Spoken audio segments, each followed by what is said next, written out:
ఛత్తీస్గఢ్‌లో ఇప్పుడు ఎలా ఉందో తెలీదు గానీ, ఒకప్పుడు పల్లెటూరు ఎట్లా ఉండేదంటే, ఊర్లో ఒక ఇంటికి మధ్యన 100-200 గజాల గ్యాప్ ఉంటది. ప్రతి ఇల్లు కూడా చుట్టూతా దడిగట్టుంటది.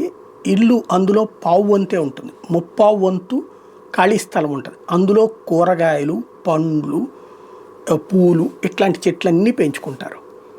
అలాగే వాళ్ళ గేదెలు ఇవన్నిటిని తమ దొడ్లో కట్టేసుకోరు.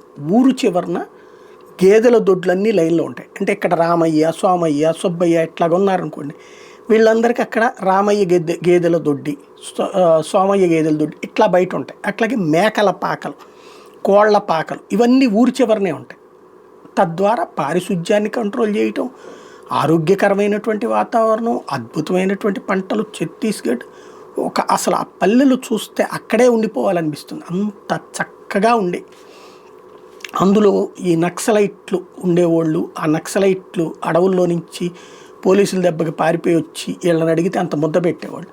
పోలీసులు వాళ్ళందరినీ కూర్చోబెట్టి, అయ్యా మీరు అట్లా అన్నం పెట్టకూడదు, వాళ్ళు తీవ్రవాదులు, వాళ్ళు ఈ దేశానికి వ్యతిరేకం అని చెప్తే, అయ్యా వాళ్ళు లేదు మా ఇంటికి వచ్చి ఆకలేసి అన్నం పెడతంటే ఒక రైతులం కదా మేము ఎవరికైనా అంత అన్నం ముద్ద పెడతామంటే మీద పెట్టకండి వాళ్ళు నేరస్తులు అని చెప్పారు.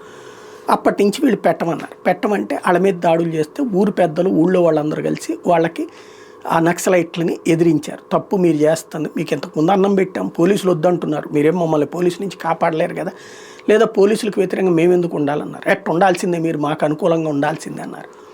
ఒప్పుకోలేదు. అందుకని చెప్పేసి ఆ గ్రామ నాయకుల్ని చంపడం ప్రారంభించారు. గ్రామ నాయకుడి చేతుల్లో ఆ గ్రామం అంతా ఉండేది.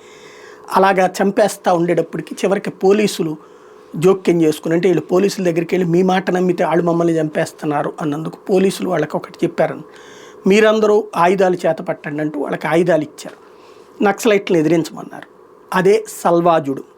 ప్రతి గ్రామంలో యువకులు కలిసి నక్సలైట్ల వ్యతిరేక ఉద్యమం, ఎవరైనా సరే నక్సలైట్లు ఓళ్ళ మీదకి వస్తుంటే వీళ్ళు ఎదురు దాడి చేసి చంపేస్తారన్నమాట. దాంతో నక్సలిజం కంట్రోలింగ్లోకి వచ్చింది. ఆ టైంలో ఈ సల్వాజుడు అనేటటువంటిది ఎందుకు వచ్చింది? ఆ గ్రామస్తుల యొక్క రక్షణ కోసం వస్తే, ఆ గ్రామస్తుల యొక్క రక్షణ కంటే కూడా నక్సలైట్లకి మానవ హక్కులు ఉన్నాయంటూ సల్వాజుడు నిషేధించినటువంటి వ్యక్తే ఇప్పుడు ఉపరాష్ట్రపతిగా పోటీ చేస్తున్నటువంటి సుదర్శన్ రెడ్డి కోర్టులో ఇచ్చిన తీర్పు. దాన్నే అమిత్ షా మరొకసారి గుర్తు చేశారు.